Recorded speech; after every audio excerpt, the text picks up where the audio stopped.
Hello everyone and welcome to Slash Film Daily for February 15th, 2018. On today's show we're going to be diving into the news including more Kung Fury casting, Sony's Marvel mistakes, a possible all-female MCU movie, Fangoria returns from the dead, and reactions to both the Cobra Kai and Incredibles 2 trailers. This is Peter Sciretta, and joining me on today's podcast is Slash Film Managing Editor Jacob Hall. Hello, hello. And writers Hoai-Tran. Hey everyone. And Chris Evangelista. Hello. Before we get started, guys, we're also going to be doing a mailbag segment on dialects in movies. But before we get started, we were talking yesterday about what you call Gerard Butler fans, and someone on Twitter offered that she was a little disappointed that we didn't refer to Gerard Butler fans as butt heads. So I just thought I'd mention that. I thought it was a clever pun, and we love puns here. So, but let's start off with Kung Fury. Yesterday or a couple days ago, we mentioned that Michael Fassbender had jumped onto a feature length adaptation. Now we're learning that Arnold Schwarzenegger is now going to be the president of the United States in this movie. Jacob, you wrote this up for the site. What do we know? Well, the news comes out of the European film market in Berlin, where the film's international distribution rights are being sold. This is very common. There's not even a director yet, but they have a script, they have a cast, and trying to say, hey, come look at this movie and sell it based on just these promising elements. This is where the Fassbender news came, and this is where the Schwarzenegger news comes. And as you mentioned, Peter, Schwarzenegger is playing the President of the United States in this movie, which is the big screen version of that viral 30-minute short that's all of the best and worst 80s movies, cliches, and tropes all wrapped together into one kind of insane package. So, like with David Hasselhoff, who was also cast in this, they reached out to another icon of the decade to round out the cast. And Schwarzenegger, he hasn't led a major movie, a major successful movie since 2003 with Terminator 3. Since then, it's been a bunch of, attempted comebacks, never really come together. A lot of cute cameo appearances. And I read a little bit about this in the article where I'm a little disappointed that this is another case where it's going to be Schwarzenegger probably being trotted out as a cameo or a stunt appearance, saying, "Hey, look how funny this is. It's Schwarzenegger. You recognize him." But at the same time, it's if you're going to do this kind of movie, why not go get the recognizable icons? What do you guys think about this? Well, we talked about Kung Fury a couple days ago. I'm interested to hear from you. Were you a fan of the short film? I think it's a really fun, clever thing for maybe its first 20 minutes. I think it runs out of steam even at 30 minutes. So that's my concern for the feature, is that it's going to be a really good joke for the first act. Then you'll start tapping your fingers and go, okay, where's the story? Where are the characters? Because once you start going beyond that short film format, it becomes a question of how do you sustain this? And I'm not so sure if this setup, which is so incredibly cartoonish and comic booky and silly, can sustain it unless they, add a real characters, add a real story, add a real growth for these people. And the casting of Schwarzenegger and Hasselhoff suggests that, no, they're going to double down on the joke. And so it could be really funny. I hope it's funny. I just don't see how it can be in this current form. I'm going to have to go to our resident expert who is on top of all the Dundee coverage. Chris, is this a real movie? I'm sure it is a real movie. I don't think it's going to be a real good movie, but we'll see. I don't... like I said before when we were talking about the original Kung Fury, the original short can barely sustain itself for 30 minutes. So I really don't know how they're going to make this a feature film, but we'll see. HT, do we need Arnold Schwarzenegger as the president? I mean, it's a nice nod to how prominent Arnold Schwarzenegger is in that 80s campy action genre, but I don't know. I mean, I get the feeling that it's going to be just a cameo, like Jacob said. I never actually saw the Kung Fury short, so I can't really say what I feel about this, but yeah.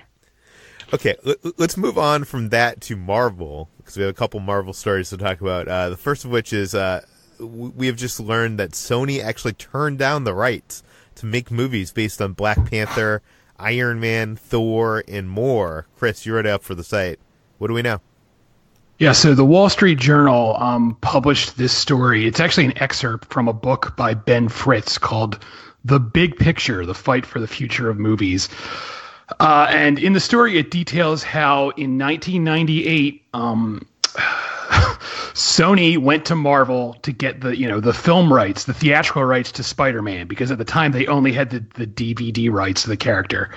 And Marvel, they were just getting out of bankruptcy, and they offered Sony what now looks like a great deal. They said, for $25 million, Sony could have the rights to not just Spider-Man, but also Iron Man, Thor, Ant-Man, Black Panther, basically almost every single character in what we now know as the MCU. Marvel offered that to Sony. And Sony literally said, nobody gives a shit about any of those characters. We just want Spider-Man. So, Sony ended up with Spider-Man. And, as everyone knows, eventually Marvel and Disney formed this alliance and they created their own, Marvel Cinematic Universe.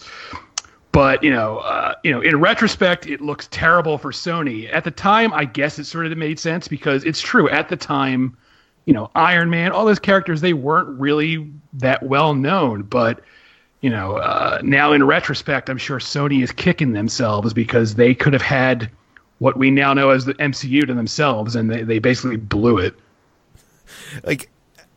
Obviously hindsight is 2020, and this looks like a ridiculously bad move by whoever was in charge at Sony at the time.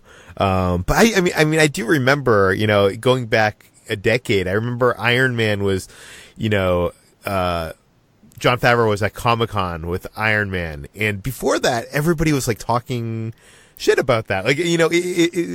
Not many people actually had faith in Iron Man as a big screen movie. They thought it was going to be kind of like a C-list superhero film, I guess in the realm of Blade or something like that. So I don't think anybody but maybe Kevin Feige saw, what could be coming of the MCU. But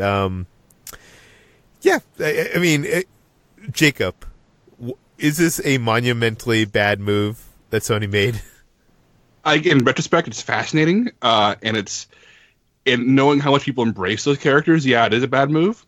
But at the same time, Sony doesn't have a Kevin Feige. They don't have the creative mind who created the MCU. So even if Sony did get Thor and Iron Man, history is completely different. We don't get those same movies under Sony. We get a very different superhero movie landscape. So we don't get Spider-Man Homecoming. We get the Amazing Spider-Man. Yeah, and we get the Nick Cassavetes directed Tom Cruise starring Iron Man movie that was rumored for a couple of years back in the early 2000s. But it's interesting because it's easy for us to say, oh man, they screwed up, and yeah, they did screw up, but them not doing this is the best thing that could have happened to these characters because they found the right home with the creative vision. So it's a really, really cool, fun, funny story. But at the same time, I don't think there's a huge missed opportunity for Sony because there's no way they would have done the same thing. Okay, let's move on from this to another Marvel story. I think a few months ago we talked about Tessa Thompson and a bunch of the female Marvel actresses approaching Kevin Feige at the premiere of Thor Ragnarok, basically saying that when's it going to be their time to have a movie together. Now we have learned that Marvel actually has an interest in an all-female superhero movie. HT, you wrote this up for the site. What do we know? Yeah, so Tessa Thompson gave us a sort of update on this all-female Marvel movie, and she said that I'm not Marvel, so I can't make it happen, but I can tell you that Marvel is hugely collaborative, et cetera, et cetera. I think Marvel boss Kevin Feige is really excited by the idea. And if you look at what's happened already in Phase 4 with me and Valkyrie and our story, then in Black Panther, the women rule supreme. So she said they're doing Captain Marvel, they're doing Black Widow. There's an interest in having women at the forefront of this phase. And she said she's really hopeful that this movie will actually happen. And in that story that we reported earlier back in October, Kevin Feige did actually say yes when Tessa Thompson and all the other Marvel actresses approached him. So that was kind of confirmation, but at the same time, here we have a little bit more sort of support in that this movie will happen, especially now that, like Tessa Thompson said, the Black Widow movie is moving forward, and the female characters are so strong in Black Panther. So I do think that this movie might actually come to fruition. We've talked a little bit in the past about how, Marvel's kind of going away from these phases. It seems kind of like, I'm not sure where you can go in Marvel after you've reached the heights of like an Infinity War. A 2-film epic event of that nature. But to me, the only thing that seems really obvious is get those female superheroes together and have their own female Avengers. Jacob, what are your thoughts on this? My thoughts are, I will believe it when it happens. I mean, I love Marvel. I love them to death, as I've made very clear in the past. But they've dragged their feet on getting Black Panther and getting Captain Marvel together. I think Kevin Black Widow, you mean? Yes, thank you. I think that I think that Kevin Feige is so very good at talking and so very, very good at making people feel better about things while saying nothing, that I think we'll be hearing about this movie for a few years. And if it doesn't happen, maybe 2021. I wouldn't hope on it. I wouldn't count on it happening right around the corner. We do need to build up some of these female Marvel characters like Captain Marvel and such. Before, you don't want to pull a DC and just have a movie where you introduce some of those characters and put them in a film together. So you might be right. We might be waiting a few more years, but it seems like there's too much money on the table for Disney and Marvel to deny that kind of movie from actually happening. I certainly hope so. I mean, Wonder Woman and Black Panther are proving that, contrary to popular belief, black people and women like going to the movies. So, we'll see what happens. Let's move on to Fangoria. Fangoria was a famous horror magazine. It kind of puttered out of existence, last year or a couple years ago, and is now rising from the grave. Chris, tell us about it. Yeah, so I feel like everyone knows, but if not, Fangoria was, a huge deal. It wasn't the only name in horror, but it was the most prominent name. And, for decades, it was this big horror magazine, and then it slowly started to, die, basically. And they ran into financial trouble, and, it was a whole big story, and they basically called it quits. It seemed like Fangoria was gone for, good. But now... the weird thing is they didn't even officially call it quits. It just stopped happening. Right. They just stopped publishing, and there was an interview, I think, with the publisher saying it's unlikely they'll ever publish again. But now Cinestate, which is this production company from Texas, they've produced films like Brawl in Cell Block 99 and Bone Tomahawk. They have purchased the rights to, not the rights, but the publishing rights to Fangoria, and they're going to start it up again. The plan is to come back in the fall as a print magazine, just in time for Halloween.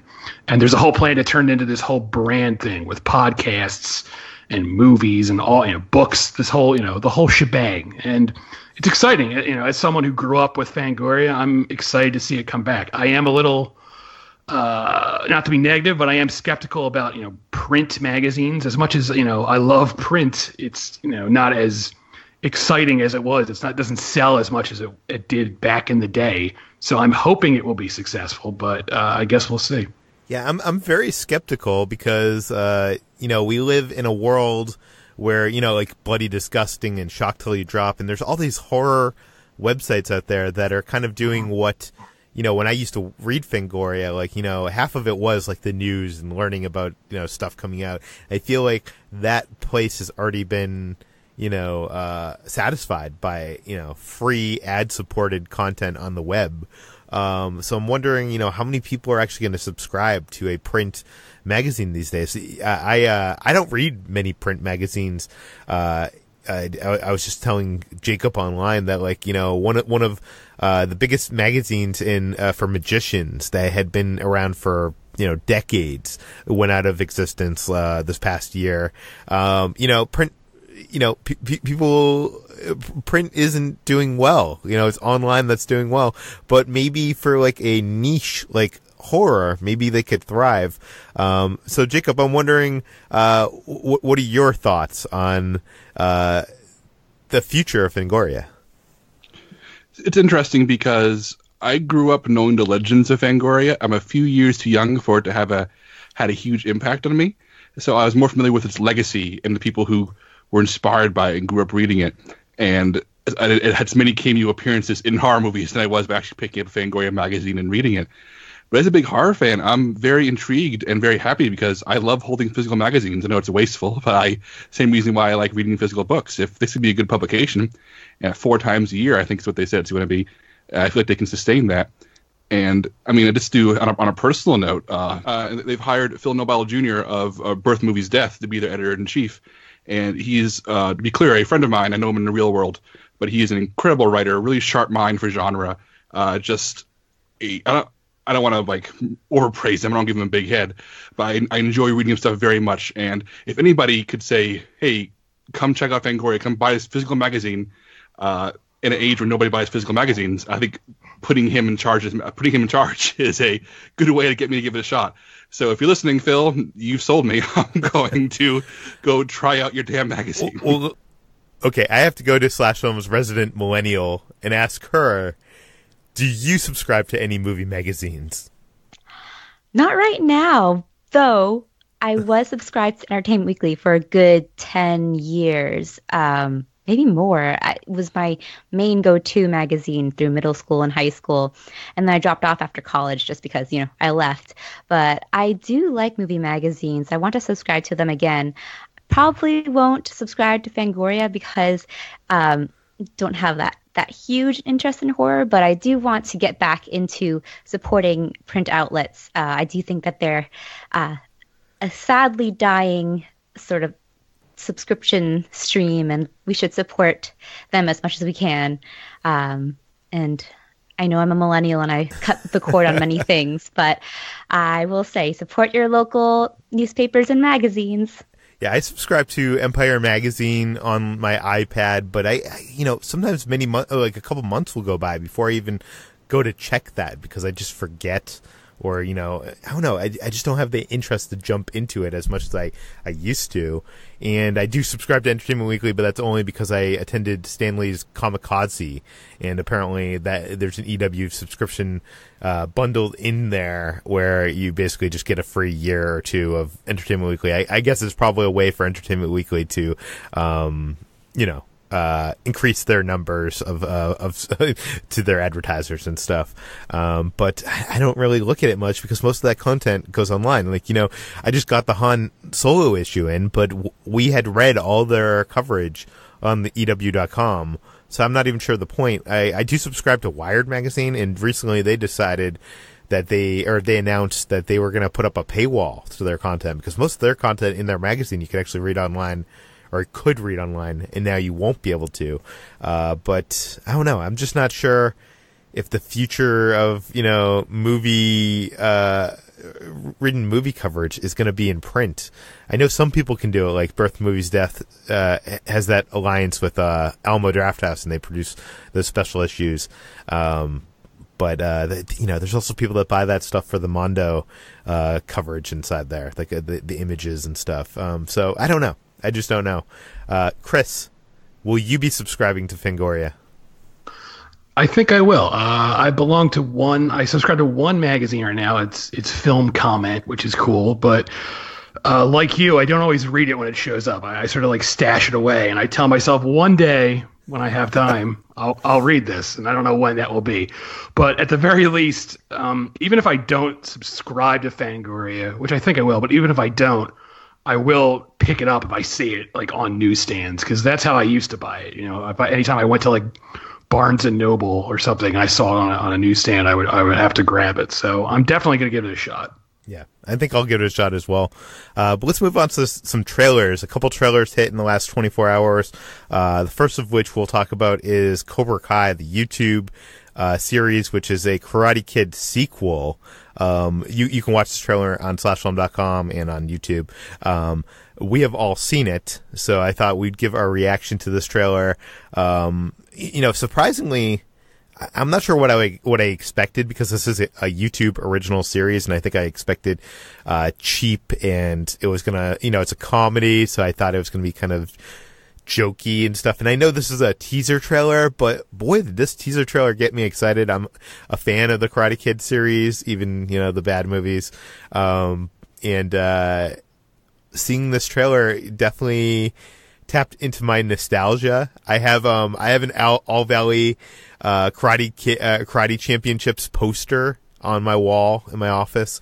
The only thing that worries me is when we finally get to the end of the trailer, we actually get to see the two stars of this film. I'm forgetting the names, but basically Daniel LaRusso and the bad kid Johnny from the original Karate Kid, and boy, do they look old and probably not like mainstream actors. So I'm a little worried. We didn't really get to see them talk much, but I'll go to HT. HT, do you have any relationship with the Karate Kid films, and what do you think of this trailer?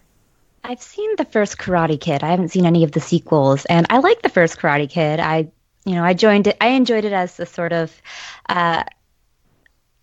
classic film, and it's a good underdog movie. So, but I don't really have, I think, the connection with it that you do.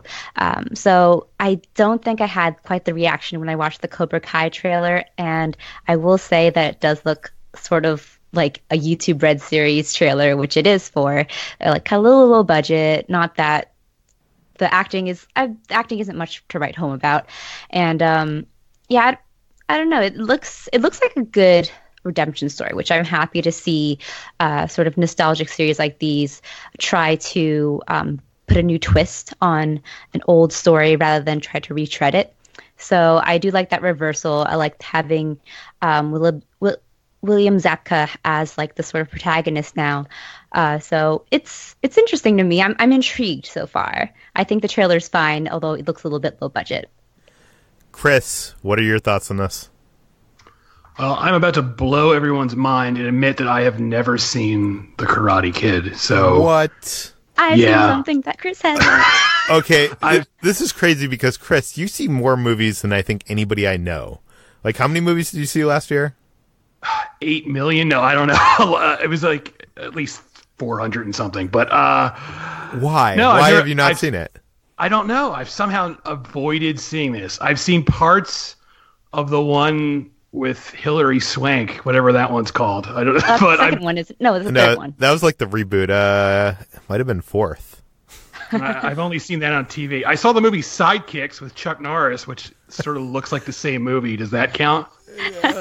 No. All right. So having not seen The Karate Kid, this didn't really do that much for me. I mean, I'm not going to say it looks bad. I don't really have much of an opinion just because I've somehow never seen The Karate Kid. I mean, I know what happens in it. I know the wax on, wax off stuff, but I've just never seen it. I would actually urge you to see it because, a lot of people write off The Karate Kid as kind of like just disposable entertainment of the 80s, but Pat Morita's performance in that film, I believe it got nominated for an Academy Award. If not, then I sound like an idiot. But Jacob, what are your thoughts on this trailer? Well, I have seen Karate Kid. It's not a movie that has a special place in my heart, so I can't be like super excited in a nostalgic way. But I'll actually disagree with HT here. I was pleasantly surprised by how this trailer looked. I thought it looked maybe not super glossy, but more than I expected a YouTube series to look. And I'm curious to see how these two lead actors fare when they're not the young kids they used to be, if they can still hold our interest and bring those characters back to life. I guess it's going to be an interesting thing. I won't say I'll be signing up for YouTube Red to watch it. I don't have that connection to it. But I hope it's good because I want Peter to be happy, and he seems very excited by this. And I'm looking forward to hearing what you have to say because I have nothing else to add.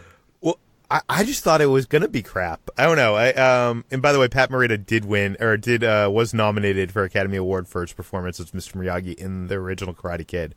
There is a amazing scene with him drunk in that movie that is hits you in the heart. But yeah, I don't expect this movie or this show to be good. I do have YouTube Red. I've mentioned on the podcast in the past. Like, I'm not sure how much YouTube Red costs, but I don't subscribe for their original content. But subscribing to YouTube Red means that I never have to watch a YouTube ad anywhere on YouTube, or if a YouTube clip's embedded on Slashfilm or anywhere. So for me, whatever that price is, $5-10, it's worth it. So I'll definitely give it a try when it comes out. I almost, after seeing this teaser, I almost wish they tried to go the big screen route with a new legacy equal rather than like a web series, because I'm sure that this probably will not be what I want it to be. But we'll have to see. But let's talk about another film that has taken a long, long time to get a sequel, and that is The Incredibles 2. The first trailer, or the first full-length trailer for that, premiered during the Olympics. Before I give my reaction, let's go to who do you think is the biggest Incredibles fan of the people on this podcast? No one's jumping out. I like it quite a bit. It's my top 5 Pixar, if that matters to anyone else. Okay, let's go to Jacob. Jacob, what did you think of this trailer? It's a good little trailer. I mean, it doesn't have a lot going on in it in terms of big reveals or even plot. It's only 90 seconds long, but it's fun. I liked seeing these characters again, and I liked seeing how the animators at Pixar managed to retain the original character designs, which have this bold, cartoonist simplicity to them, while also having all the textures of the clothing and the world around them look like a 2018 animated movie. I'm glad they didn't try to make everything a little too realistic. I kind of like how the original Incredibles leans into the more difficult technology of the time by making everything look like it came out of a comic strip. So the animation's impressive. I like the reversal of Mr. Incredible having to stay at home while his wife goes out and saves the day. I like hearing Bob Odenkirk's voice in a Pixar trailer. I was just not surprised, but excited by how happy I was to see these characters again. And the backseat filmmaker in me had the opinion of, they should jump forward 10 years. Let's see the Incredibles as grandparents. Let's see what happens next. But seeing all these characters in the age we left them off over a decade ago, it really did. It supplied me with the nostalgia that Karate Kid did for you, Peter. I was very, very happy with this.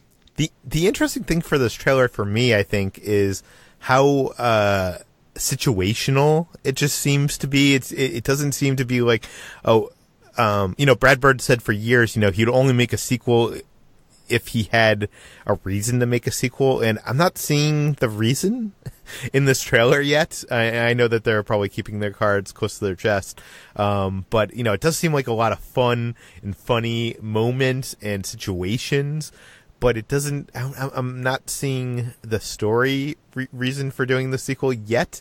Although I am excited for it. It's just like, it's the trailer's a little bit anticlimactic for someone who's been waiting all these years for a sequel. HT, what are your thoughts on the Incredibles 2 trailer? I like this trailer. I mean, I think it was really interesting. We already knew that it was going to pick up directly after the events of the first Incredibles, and seeing it happen and being so in tone with the first movie, it's almost like we never left, and it feels like a very smooth continuation of the original story, which is why I think like the kind of anticlimactic feeling comes from Peter. I do like the sort of more the bigger exploration of sort of parenting that we see, especially with Mr. Incredible sort of having to take on single dad roles as Elastigirl becomes the kind of breadwinner of the family. And that's an interesting little reversal that we see. But I like it, and at the same time, it's like I'm intrigued enough, but I'm not completely excited, if you know what I mean. Just because it was never one of my favorite Pixar movies. It was a movie I really appreciated, and I was like, that's a good film. And here it's just kind of the same sort of vibe I'm getting. I'm like, this seems like a good film. I'll go see it in theaters. I will enjoy it, but I won't have an ecstatic reaction to it. Well, let's go to Chris, who's probably going to surprise me and telling me he's never seen The Incredibles. No, I have seen The Incredibles. I do like The Incredibles a lot. This trailer is a little choppy. It seems like they're going out of their way to keep stuff secret, which I appreciate. But at the same time, it makes the trailer look very, like I said, choppy. It seems like there's a lot of weird cuts in this trailer, and it doesn't flow as nice as I would like it to. That said, I will happily see the film. I do think after all this time, if this is like the best trailer they can release for this long-awaited sequel, it's not the best sign, but I will remain cautiously optimistic. I want this to be a good movie. I will happily see it. I do know Brad Bird is, one of those filmmakers who it really has an opinion on like trying to preserve the storytelling of his films. Not that any filmmaker isn't of that, that viewpoint, but he has like, a really strong viewpoint of that, and he's obviously, a person who has a lot of pull at Pixar. So I'm wondering if it's his push of like not wanting to show too much that has led to that kind of choppiness and us not kind of getting that much of a glimpse other than, that kind of character reversal that HT's talking about. Like, I feel like we haven't gotten the, what the big pitch was when Brad Bird went into the room with John Lasseter and was like, I got the idea for Incredibles 2. Here it is. And I don't feel like I got that from this trailer, but I'm excited to find it out. But we are running long. Let's go into the mailbag. MG writes in, yesterday I saw the Orient Express remake, and in the first scene in Jerusalem, there's an actor shouting in Arabic. That said actor is Egyptian, and here's my gripe. The Egyptian Arabic dialect sounds nothing like the one in Jerusalem. Couldn't the producers do a courtesy check on such a big-budget movie? Does it annoy you to hear a person using the wrong dialect?